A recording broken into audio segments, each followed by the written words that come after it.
Keep showing face.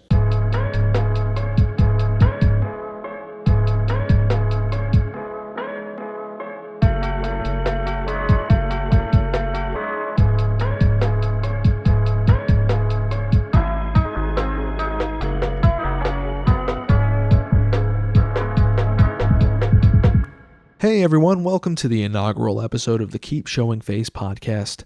I'm Tom Hughes. On this podcast, we like to keep it casual.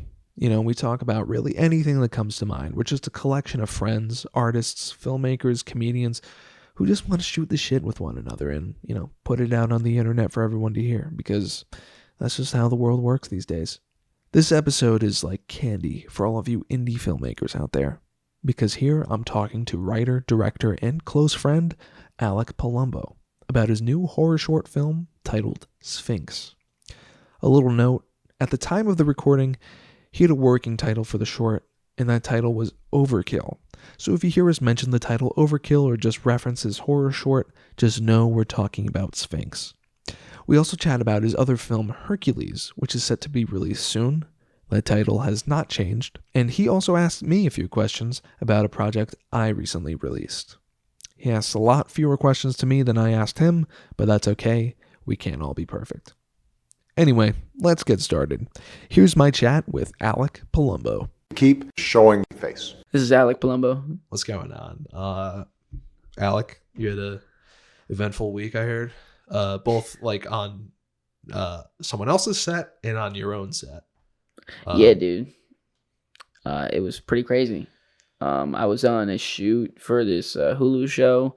It's a working title, so I'm not gonna say what it was, but it's basically just about really dope cars and cool people, and just kind of mixing that and getting a cool result. So that's all I'll say about that. But I was a PA on that from Wednesday to Monday, and then my shoot was Tuesday, the thing I was directing. That's right. In this new movie that you're making, you've made, tell us just a little bit about it, like just general stuff. Then I'll ask you some specific questions.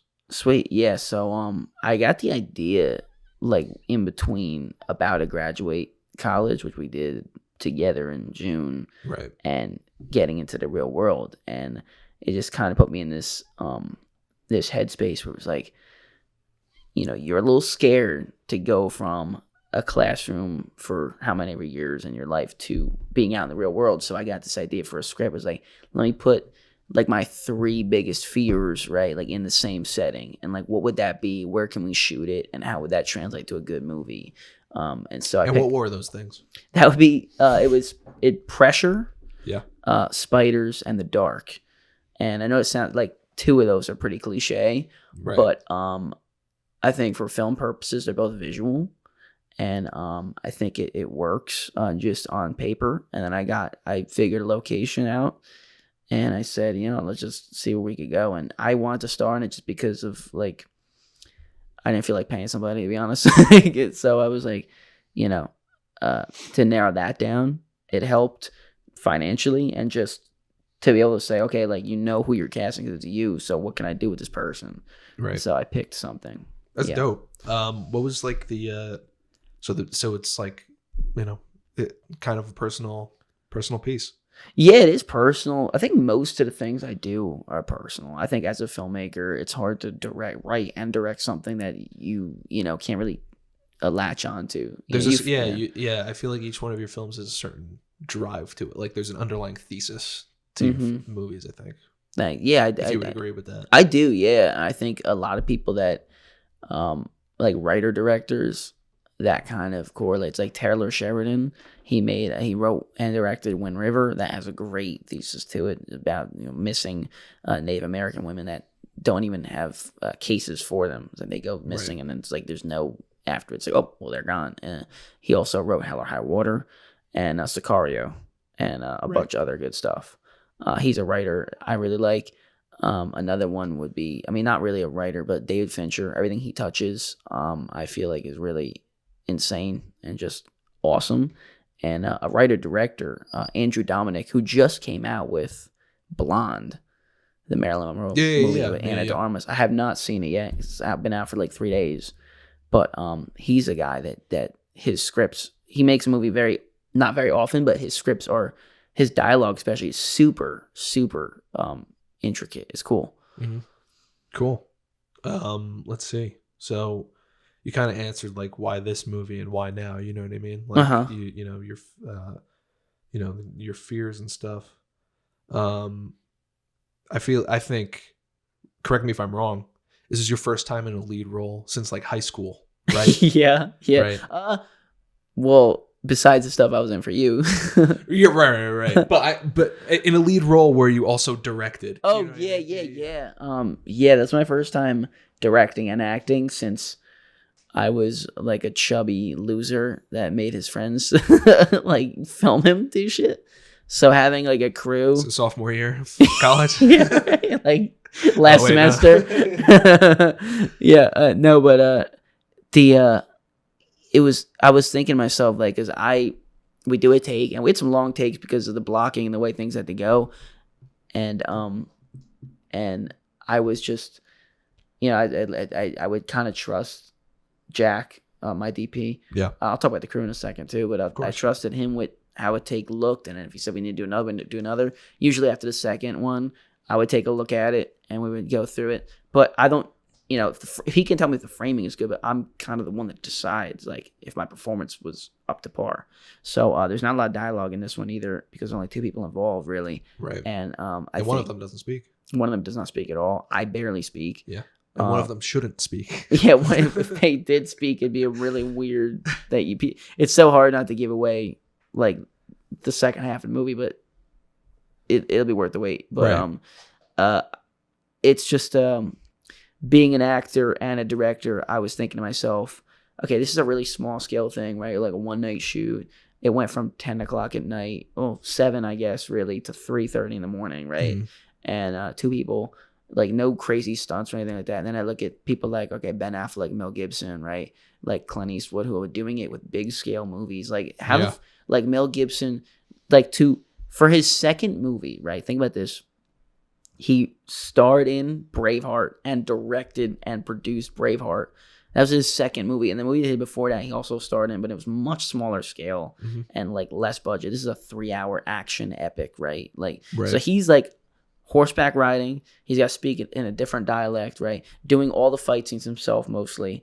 And then it's like at the end of the take, it's like, okay, where's the monitor now so I can see that? You know what I'm saying? Like, how does somebody like that like exist? You know what I'm saying?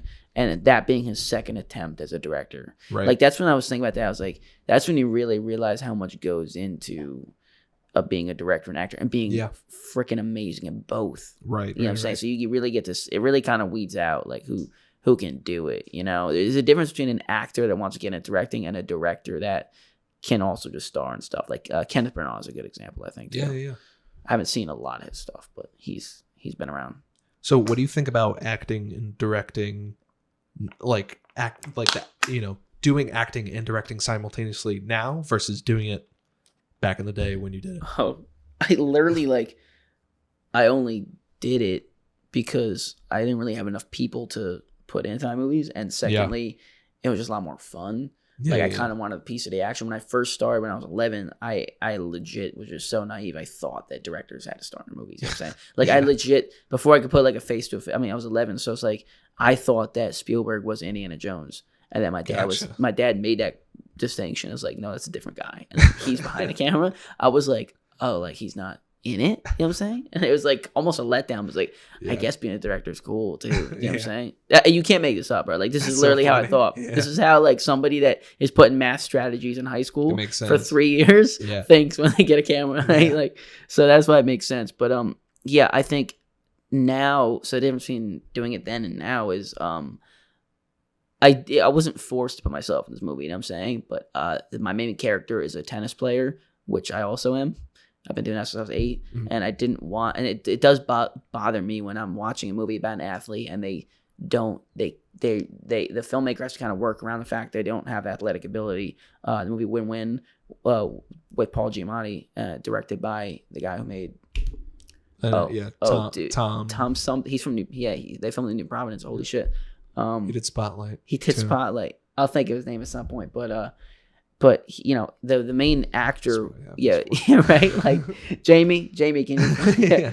No, but Pretty much. it's Tom McCarthy. Tom McCarthy. Yes, he casted an actual wrestler in Tournament to an actor versus the other way around, right? So that's why when I was in this, I was like, all right, if I want this guy to look like a tennis player, I don't really know any actor tennis players on the side, so I was like, I can do this role, and I'm confident enough in my ability. Because if I hired somebody that didn't look like a tennis player, it's like, okay, off the rip, we got even more work to do now. You know what I mean? Literally, dude. Other than like teaching them, like, all right, this is the role, but this is also how you play this goddamn sport. Like, yeah, it's like the hardest shot in one of the hardest sports, and you're gonna do it at 10 o'clock at night to 3 a.m. By the way, so get used to it. It's like I probably served like 40 or 50 at the end of the night. But like, how do you like? I don't know how you would like teach somebody to make it look that like professional, you know what I mean? Other than like hiring a professional or doing it yourself, obviously. Yeah, hence the reason why I stepped in for free. Exactly. But that was just something I had to deal with early, and it just ended up. I think it looks obviously realistic just because of how we shot it and everything like that. But also like the mannerisms and shit I could do as that player. I kind of wanted to give my character like a little bit of a personality. It wasn't mine. History too. You know? Yeah, like so I kind of I had some fun with the costume design. I got my own shirt, or as I said, like it's like a fake tennis academy on the back. It said like 2019 boys national champions, so people can kind of think, oh, there's some credibility to his skill, and like. And I have a knee brace on, and like tape. My hands are all taped up, so it kind of shows like the wear and tear. It's like, oh, this kid's been playing a lot. Yeah. And like think about just this is something with like the mise en scène, like that we learned this in college. Where it's like you don't realize how effective it is until you actually like really know what it is, right? Right. Yeah, so it's like you look at the setting and like how it's lit and like what's happening, and it's like. I'm the only one at this tennis club. We start the film, and the person all the way in the end of the court, their lights come off. They take their bag and leave, right? Mm-hmm. And it's like, I'm still there. Something happens. Somebody tries to get in contact with me. I immediately decline it. I'm like, no, I'm in the zone right now. And then when somebody disrupts that, what's going to happen now? It's visual information, Yeah, it's visual the exposition, I think, in the edit came out a lot better than I thought it would. Oh, yeah. Because I did write a script without dialogue, so I kind of had to rely on doing it well, but I think it comes across better than I thought it would, if that makes sense. And it looks good. Thanks. I appreciate it. Alex showed me a little preview, and so far, so good. Thanks. Yeah, man. And shout out to the crew. Jack McKay was the DP. Cole Vallis was a gaffer, and did a lot of other stuff, honestly. And Adam Shore was first AC. Zach Wolf did the sound, and he was an extra. Doug Hughes was my co-star, and Carly Trebek surprised me and was just like a hero because she did like a little bit of sound, a little bit of grip, a little bit of everything, and just kind of killed it. That's so thanks to everybody that helped me out. That was a fun but tiring shoot. Some people had to drive 2 hours home the next day, leave the set at 3 a.m. and drive 2 hours home. Some people had work at 7:45, and they probably went to bed at like 4:30. And some people had to get up for work at like 8 a.m. or 10 a.m. So I was kind of like just so grateful that nobody complained. Nobody was rushing me. Nobody was trying to cut corners. You know what I'm saying? Like they just kind of approached it as a filmmaker would. So that's rare to find, but didn't go unnoticed. Of course. No, those are the best people to have on your set. I wanted to ask, quick going back to the the acting portion of it. Like, what's your process for acting and directing, like doing double duty? What's your process for doing that? I think that's a great question. I think when I was writing the script, I was picturing myself actually doing something, right? And so I was kind of practicing it before I even got on the paper. And when I was directing, I just wanted to make sure before I started acting, I wanted to kind of make sure that my DP and everybody knew what was going on, how far we were going into the take, and what I wanted from the shot, right? And I think considering how much ground we had to cover, we did a pretty good job with it. Yeah. And I didn't have to kind of look at a take after acting and be like, oh, this is not exactly, this is what I want. And a lot of that comes down to prep. So I think that's in a nutshell, that's the answer. Is prep is like, because I didn't want to give a performance and then have Cole, who's a really good actor, and and Jack saying kind of like, okay, can you do it like this? You know what I'm saying? Like at the end of the day, like I am the director, and I can feel when I wasn't ready for it. Like I wasn't ready to call like, okay, that was a good take we could use. Like I kind of knew when it was like, okay, we got it. You know what I'm saying? But yeah, that's definitely still a challenge, honestly. I probably don't see myself putting myself in a lead role anytime soon. Right. And it's not because you're not going to make it a tradition. No, I'm not. This is probably like unless like I make another tennis related thing. Yeah. This is probably the only time I do that because I really don't. This is just like a rare thing where it was like, I'm also finishing up my thesis and I want to squeeze in. We're going to get to that. For sure. Yeah. I want to squeeze in like another short film in December, January, give or take. Yeah. That's big scale.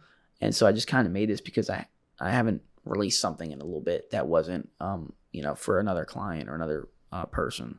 Right. And so that's why I started it again. And it might be the last time. At least for a while. For a while. At least for a while. At least for a while. While we were on actors, you worked with my brother Doug. Yeah. He's a non-actor. This kind of continues your tradition of working with non-actors, Yeah, dude. Paul Werner, Smalls to an extent. Literally, bro. Cesare. Yeah. What was it like working with Doug as a non-actor and Josh. Like non-actors in general. Like, what's your experience working for this particular shoot and just in general? Like, what are your thoughts? I would say this shoot was a little easier just because he didn't have any dialogue and his costume design definitely masked and like covered a lot of his actual appearance. So he took direction well. And we talked about it a little bit before, we were like having a dinner before the shoot. I was kind of giving him like, all right, here's what I want you to do for this part and this part. And his screen time is scarce, which is good in a way. So I think that helped a lot. Just the fact that he wasn't on camera too much. And so he kind of got it. But working with non-actors, man, it's really not much different than working with actors. I can even argue that it's easier. Because sometimes their naivete, like things they're not, I want to say they're ignorance, but things that they're not aware of as somebody on a camera, they can kind of get clouded with overcomplicating things. And not that a lot of actors have done that for me, but getting an actor to commit to a certain emotion in a scene, that can be a lot harder than getting a non-actor who just their whole time their mindset is like, I just hope I'm doing a good job, right? Yeah. That's honestly better than an actor that's like so critical of themselves. All actors are. I mean, I would, at least it's in my experience, what I've heard from colleagues and peers, every actor is self-critical. There's even like a director, there's even notes from directors that say like, don't even bother showing them a take. Because once they see themselves on the camera, they're going to be like, okay, no, I'm going to do it a different way. It's like, that's not what you want. Yeah. So I think working with non-actors is the same task. Yeah. You really just have to articulate your direction in a way where they can understand it just as a person, not just as an actor, right? Yeah. So when I have people like Mike, and who played a gangster in a movie, and he looked the part. Yeah. Like the first day I met him, you know what I'm saying? And so it wasn't really like, okay, let me transform him into this guy. I was like kind of telling him like, okay, this is you, right? But this is you when you're like a narcissist. You're the smartest guy in the room, right? And you're a dangerous human being, right? And like this is your motive. I think at the end of the day, directing is simply telling actors why their character is doing something. Yeah. Like in a nutshell. And it's like, I had a really good note. I think Robert Saboff told me about this. But it's like, okay, if you want someone to be angry, right? You don't say, I want you to be so angry.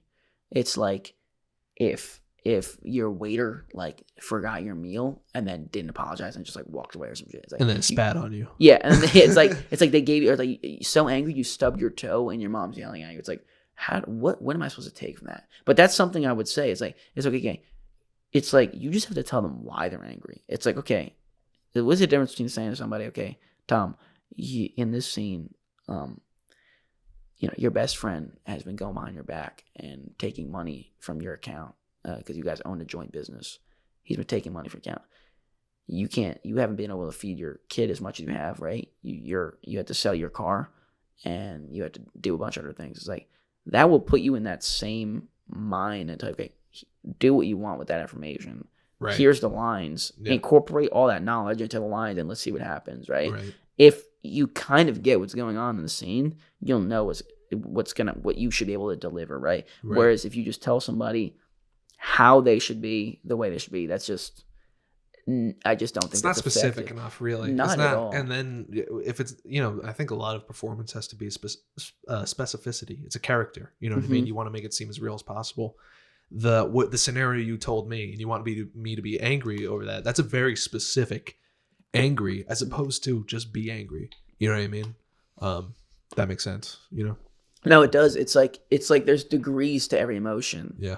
And so, another good tip Cole gave me actually, like for my film too, is when you want an actor to let go a little more than they are, you can kind of pull them aside and say, okay, like, hey, we have what we need, but for this last one, can you do it like a little extra this and that? And then they kind of go into that take, thinking this is just like safety. Yeah, no, I think that a lot, especially when it comes to actors versus non-actors. When you're an actor, like presumably you have some experience, like you've taken the classes, done all that kind of stuff.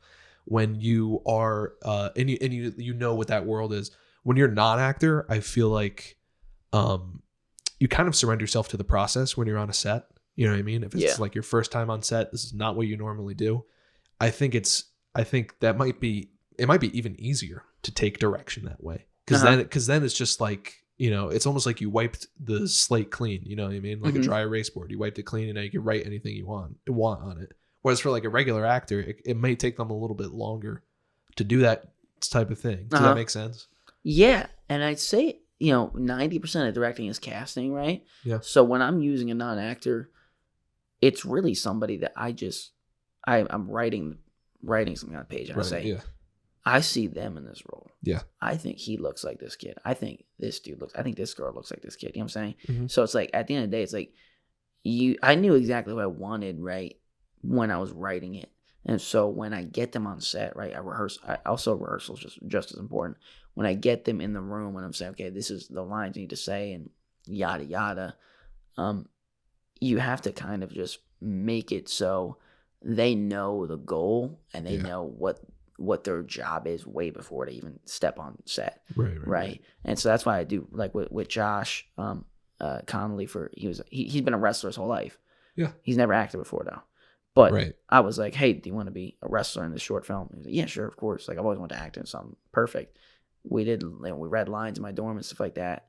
And I was like, yeah, this is going to work. I think maybe I gave on the third take, I liked what I saw. Like, I would have filmed it. And I was like, yeah, this is you. And also athletically, again, could wrestle. Yeah. Right? Yeah. Like, alongside Zach, right? Mm-hmm. So it's, I know it's usually like a theme is like sports or somewhere in my movies, but I think that is such a key thing in getting somebody to be convincing, just physically. Oh yeah. And even if it does 90%, like it does like 90% of the work for it, honestly. You know what I mean? Right. Like even like with Rich in my thesis, right? Yeah. Like this guy, he's gigantic, and what's his job in the movie? Like he's a steroid dealer. Steroid dealer, and he looks like it. Yeah. So it's like okay, like you just look at him and it's like, okay, like this is the guy. It. Yeah. Yeah. You put him in a locker room, and if you see him with a duffel bag, I don't really have to write a story for you to think. You just look at a picture of that and you say, okay, this is what's happening. You know what I'm saying? Right. So yeah, that covered pretty good ground on as far as non-actors and stuff like that. Sure. We're probably going to talk about Smalls and that project later. Oh yeah. So I'll put that in the holster because that's like a whole different scenario. So I wanted to say this is your second horror movie, the first of which being I See You, co-directed by me, of course. Yeah. What do you think you've learned from that experience of making a horror thriller? That you applied to this new one, or things that you learned that you wouldn't apply to this new one? That's a really loaded question and a really good one. And I would say probably never working with that co-director again. No, I'm kidding. Obviously, likewise. It's like the furthest movie goes. It's like the tension builds. We're just like, yeah, just some It's things. just like backhanded remarks between the two of us. I got Hercules, that piece of shit. Yeah. Anyway, I'm what so. have you Oh learned? yes, yeah. Okay, look Yeah. what I learned. I actually kind of. Or does it even have to do with it being a horror thriller? Is it just like something? No, it definitely does. Okay, yeah, go for it then. Okay, what I like with ICU is the build-up and the setting and what happens, but I do think that people kind of said, okay, at the end of that film, it was like, You're good. Yeah, sorry. it was a letdown, or it was like, I want more. And I was like, Right. that's kind of the point. Like, we both kind of said that's kind of the point. Yeah. But after, like, letting a movie settle a little bit, and when you forget exactly how it was shot, and like months go by, and I looked at it, and I watched it, and I was like, no, I kind of agree. So we really built up this great setting, and as soon as it got good, the credits came on.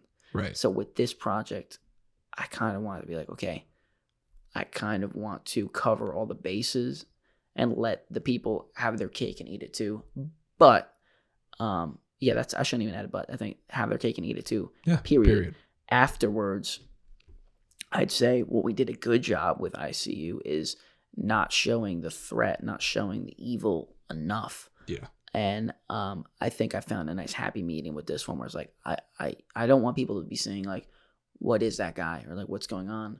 But I want what's actually happening to be scary. Because really when you watch ICU, our character's not in danger until everybody realizes like, oh shit, he's in danger. And then maybe 15 seconds later, the movie's over. Yeah. I want to clarify that. I want to establish that like a threat or at least a mystery a lot earlier in this movie. Yeah. So that's conscious to the main character. You know what I yes. mean? Yeah. Because it's like I wanted to establish the threat earlier in this film because I wanted the audience to have something to nibble on before we get into it, right? And so it's also one of those things where, as a writer, there's a really good piece of advice I got years ago that stuck with me, where it's like building tension. It's like building tension is when one character, I'm probably gonna butcher this because it's like a 3-part. It's like good tension is when one character knows something and another one doesn't. Yeah. Good tension, really good tension, is when two characters both don't know something about what's happening in the scene. And like, for example, The Place Beyond the Pines, I'm not going to spoil it, but there's tension because once you establish what this Bradley Cooper's son did and what Ryan Gosling's son did, then it's like, oh, this is going to get, this is going to get interesting now. Yeah. So that's really good tension. But when you let the audience know something that people don't know, right? It's super, super effective because like you play with the information a little bit. So, okay, the main character does what we both don't know what's behind that. And then when you give them just a little glimpse, you can kind of have them on puppet strings and get a much better scene as far as suspense goes. And like you mentioned before, like the runtimes, it's so in your control sometimes. Yeah. When you get coverage, that is where I used to kind of struggle with in other short films. Like my pacing was always like, holy shit, get to the point, right? And now, especially after film school, when our professors are like, guys, cut the fat, like get to the point. Yeah. Right. I think that's something that I try and carry with in a lot of my projects. And you touched upon the production of the movie. How did it go? Just like any crazy stories, like anything like outlandish happened, like. We faced adversity pretty early, actually. Yeah. So I got there. First of all, shout out to my boss, Mike, for letting us film at the tennis club, because it's a really busy season for us, and we had to film it after hours. So we filmed it we really started shooting at like around 9:30. Yeah. And then went till 3:30, like I mentioned. And it took a little bit of convincing, but he's known for me for a little bit, for a while actually, and he knows this is like what my career is going to be. Yeah. God willing. And so we had to work with, okay, which courts can you shoot on and when can you do it, right? And so I needed 6 courts to be empty, and on a Tuesday night I was told that the whole back building would be empty except for 2 courts up until 9:30. Then the pickleball army showed up, And the front desk guy's like, oh, pickleball's coming tonight. And I was like, oh, I thought they came Mondays, Wednesdays. Like, oh, yeah, but now they're showing up on Tuesdays. Whoops. That slipped by me. So I was like, oh, how late are they going to stay? He goes, oh, sometimes they stay till 10:30. And I was not with anybody else from the crew. So I was like, okay, well, that's going to throw a wrench in the plans. So, we start loading gear onto the back building, which is courts 6 to 13. I go to the front, literally get a pair of scissors as we're loading up stuff, and we're trying to get inserts and close-up because there's still people playing, the setting. I'm supposed to be alone. And so, we got courts with lights on, and I was like, I was already kind of like, all right, this is not going to work. And then all 6 people in the front building were gone. And so all the lights were off, and the guy at the desk was like, oh, yeah, everybody left. One court left early in the front. And I was like, and nobody else is going on? He's like, no. I was like, oh, shit, we're just going to shoot here then. So I went all the way back, and I go to them, and I was like, hey, guys, good news and bad news. Good news is everybody left in the front building because apparently 2 people canceled. And I said, bad news is we got to lug all this shit, which is it's kind of a far walk, and the shit is heavy. Yeah. But I was like, but at the end of the day, it's we haul ass, full control. Yeah, for 10 minutes, and then we start shooting, and y'all can get out of here as early as possible because that was really the goal. And so once we got everything, we were able to shoot in chronological order, which is big. That was good. I taught Cole how to work the lights in the court. We had to play around with that a little bit. Just kind of, Doug was really patient because we didn't really get this coverage until maybe 2 hours after we. No, actually, not even. I take that back. We didn't get to. We started his coverage with the second shot actually. So yeah, everybody was being really patient though, and no, there wasn't much adversity or things on the shoot that once it started going, it was going. Yeah, I'm trying to think. What was our biggest? Oh yeah, well I have these robotic spiders that I thought would look decent on camera, but they looked really fake. And in hindsight, getting a tarantula would have been cool, but we're gonna VFX a tarantula. This is your first VFX? Was that your first time doing a VFX shot in any movie of yours? Pretty much, bro. That's cool. I really like practical effects and just in-camera tricks. I was trying to get an animal wrangler to a little success, and obviously a budget thing. Just a stress thing. I didn't want a freaking animal on set. Yeah, fuck that. And I was especially that. Because I'm really the least pleasant of all animals. I didn't want it to get loose, and it was just yeah. I was like, you know what? I don't think I can go to PetSmart and make this work for a day. Right. And so I was like, I'll just VFX it. Hopefully it works out. Yeah. So that's a work in progress. But other than that, yeah, it went well, production wise. What are your plans for promoting the film once it's done? Festivals, what are you thinking? Bro, there's so many horror festivals out there. I'm going to spend a ridiculous amount of money on it. Honestly, I don't think I've done that enough with some projects. It's why the frick do you make this shit? I agree. I'm just gonna start cursing. I keep holding back. No, you can. It's fine. I know. It's just so. I'm making my shit PG-13. I'm like, why the frick would you make this shit? It's you just curse at the end of the frick would you make this crap? This is so damn annoying. It's it sounds worse. It's more distracting when you actually curse. Yeah. But no, I'm gonna promote it a lot. I'm gonna put a little trailer on my Instagram story. Cool. Give people a date 3 days before it comes out or 2 days before it comes out. Because I have a shot. You know what shot it is. Probably it's. But I have a shot that I really like, and you also mentioned, and I think if I just leave that in people will kind of get interest, and then I'll make a post about it, and then send it elsewhere, and send it to some crew members. But yeah, I'm gonna get it around, and definitely kind of see how it does in festivals.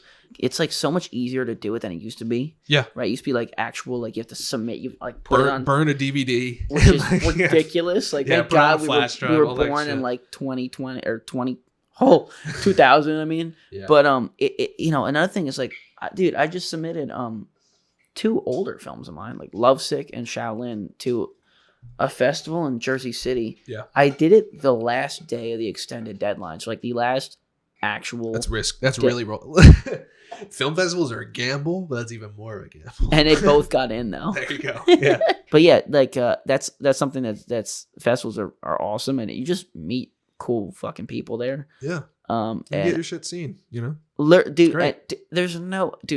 done a lot of hard, difficult things in my life. Yeah. Where it's I've only been on a plan for 23 years, but it's like I've done something. Like there's some challenges that have kept me up at night. I've had to change my lifestyle. I've had to do this and that. Where it's like, why am I doing this myself? Like this is hard.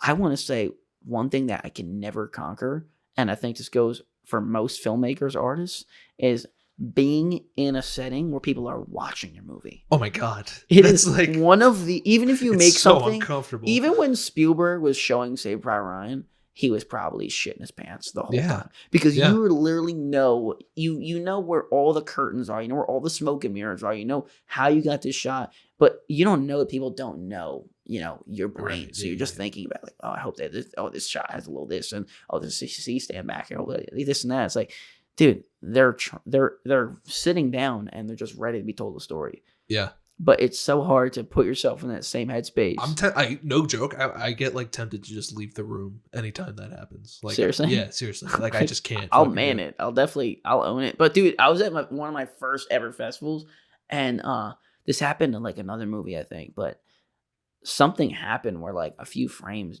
cut out, and the sound was unsynced for the rest of the showing. Bro, I was legit sweating and silent, and my mom just looked at me and was just like, somebody gonna do something about this? And everybody, like even the festival showrunner was like, I was like, okay, it happened maybe the first minute of the movie, and there's like another 4 minutes to go. So I was like, can they restart it? Or like, it fucked up the whole thing. Yeah. Because like the fight scene, like everything was unsync. I was like sitting there just like, and then I was like, I hope it wasn't me. And then I went home, sprinted to my laptop, and saw the file I gave him, and it was fine.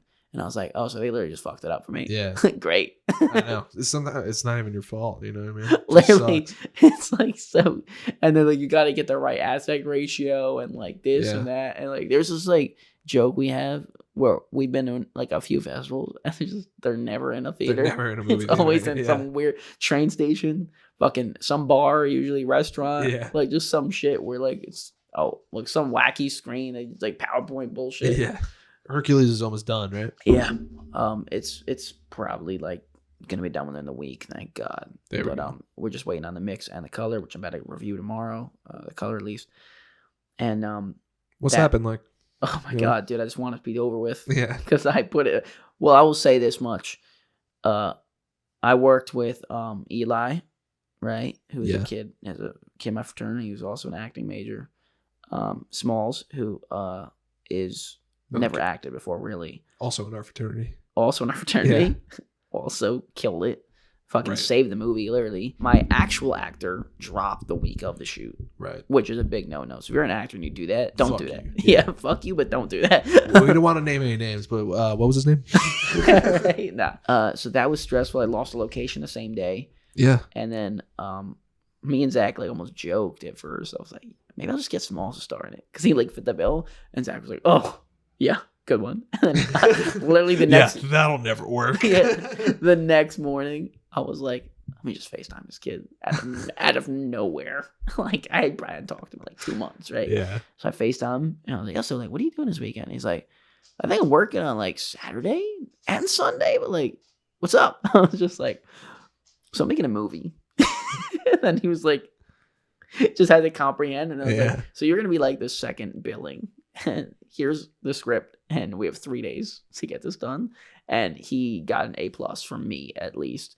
And I will say this much: the Foley artists, Mark Costanzo and George Lara, they were fucking awesome. Yeah, and they've done projects as big as you can think. Yeah, Scorsese, Ang Lee, the Coen brothers, all types of shit. Showtime TV shows. Yeah.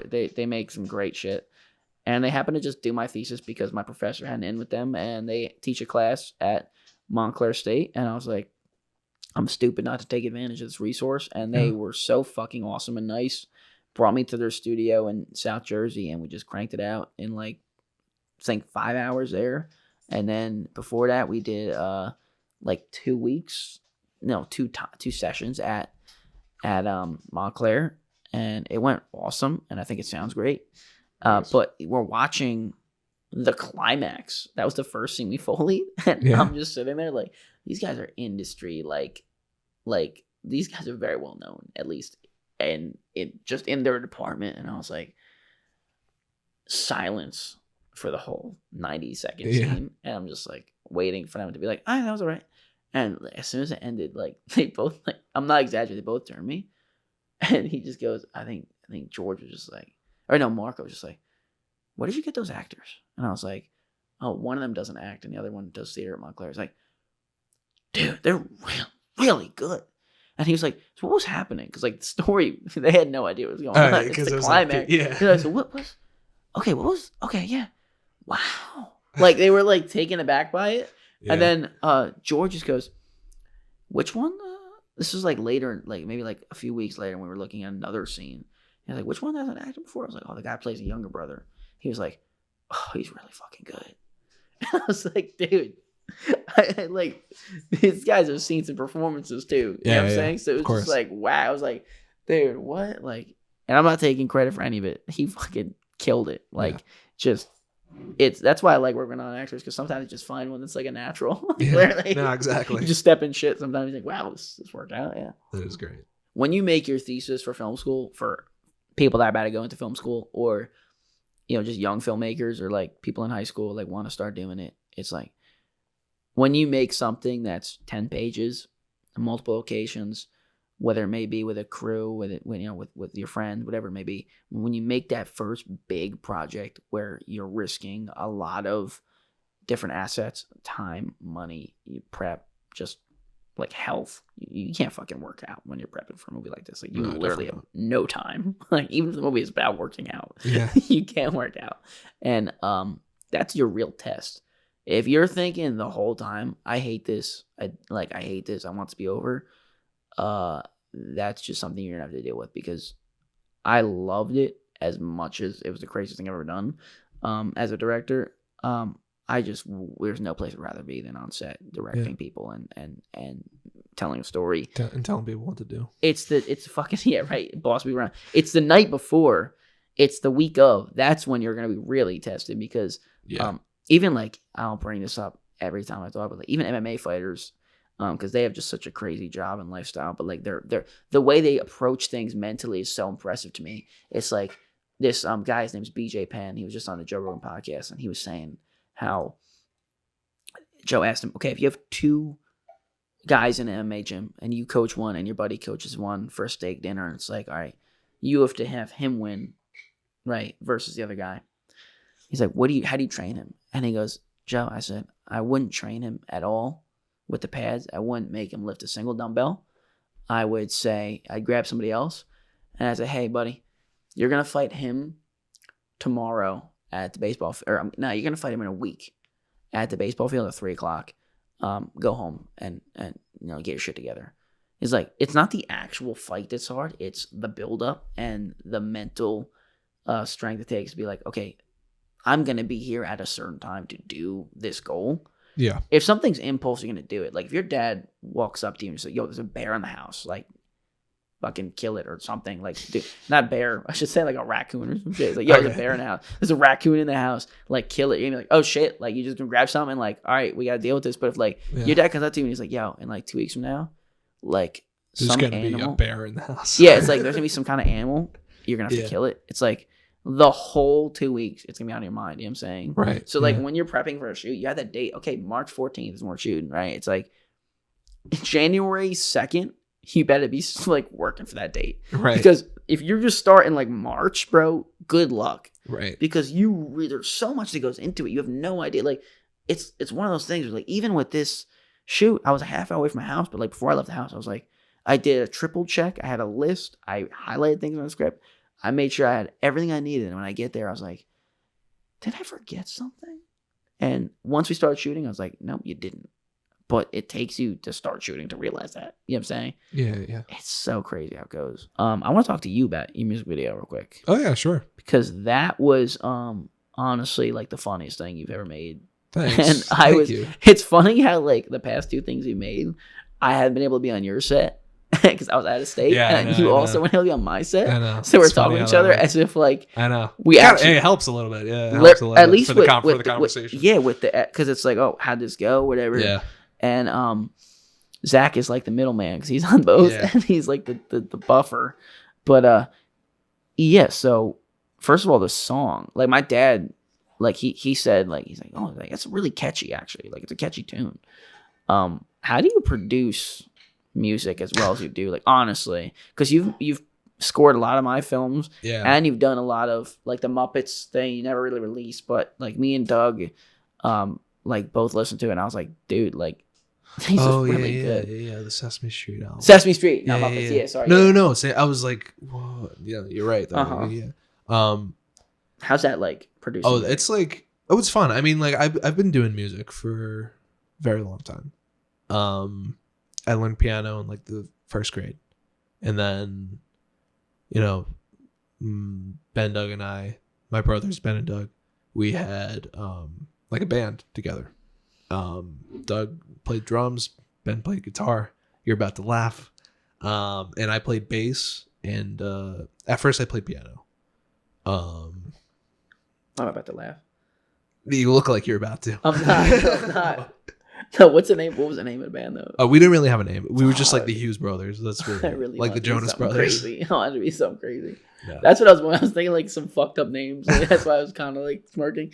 I would have liked to call it TBD, like to be determined, but also Thomas, Ben, Doug. But that's just me. Whenever I hear an album, even if it's like Kendrick, who's like the best writer right now, I rarely ever listen to lyrics. I usually just listen to like the music. I usually tune out the lyrics. Like the lyrics, like, and the voice is definitely a part of it. Like it's a part of the sonic landscape, but it's also like I don't really like listen to it. I don't pay attention to what they're saying. Like that to me doesn't really matter. And that's always how I've listened to music. Never like on a lyric basis, just like from a melodic basis, essentially.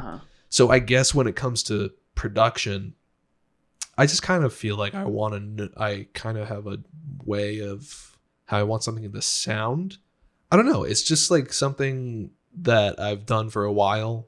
Just making music is just something I've done for a while. It's always something I've been interested in.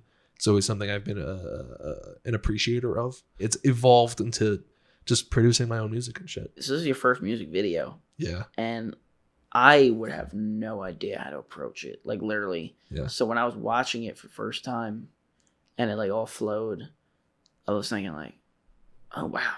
You know what I'm saying? Like it didn't seem like your editing was chopping it up or trying to make it interesting, right? It seemed like you had a set shot list and you kind of knew what you wanted to do. Definitely. And you synced up your lips for certain parts where you and Brielle like sang the song or like spoke it. You know, and I was just impressed with how it was and how well that worked. Kreuzberg, shout out to Kreuzberg. He shot that the lighting and everything. It looked professional, bro. Yeah. And I think that's why it's gonna do well. It was. I just was really impressed with it. Thanks. And, in terms of like the visuals, that was just kind of. I mean, obviously the lyrics came first, and initially it was just like a song, like just a standalone song. I had it on my Bandcamp forever. And then I just thought like, probably make a music video to it, like make more out of it, because why not? And then from then on, it was just kind of like lyric for lyric. What would be a good visual to go with this? What would be a good visual to go with that? And I kind of wrote out how I wanted, like, instead of doing like a script, I kind of wrote out how I would want it to be edited pretty much. I kind of wrote out like, at this, I used the song as a reference. I did like timestamps for each one. At 30 seconds to 45 seconds, I want this type of, me like standing outside the door waiting for my girlfriend to come out, like that kind of thing. Mm-hmm. So that's how I kind of went about that. And then from there, I organized it into a shot list, shit like that. You know what I mean? So like when, if I'm like dancing in the shower, I'm not, we're doing all the shots where I'm dancing in the shower there. Then we just do like a whole series of that, just so we're not like, I have to dry off, come back in here, do that whole shit, Yeah, it's just more precise. You probably didn't have to get as much coverage because you knew exactly what you wanted. Exactly, yeah. And I didn't really get like, other than like the dancing stuff, like it was definitely shot for the edit. It was definitely an experiment. I mean, like it was nothing I've done before. Yeah, I just wanted to experiment with lighting and like, to see how it would turn out and make it funny too.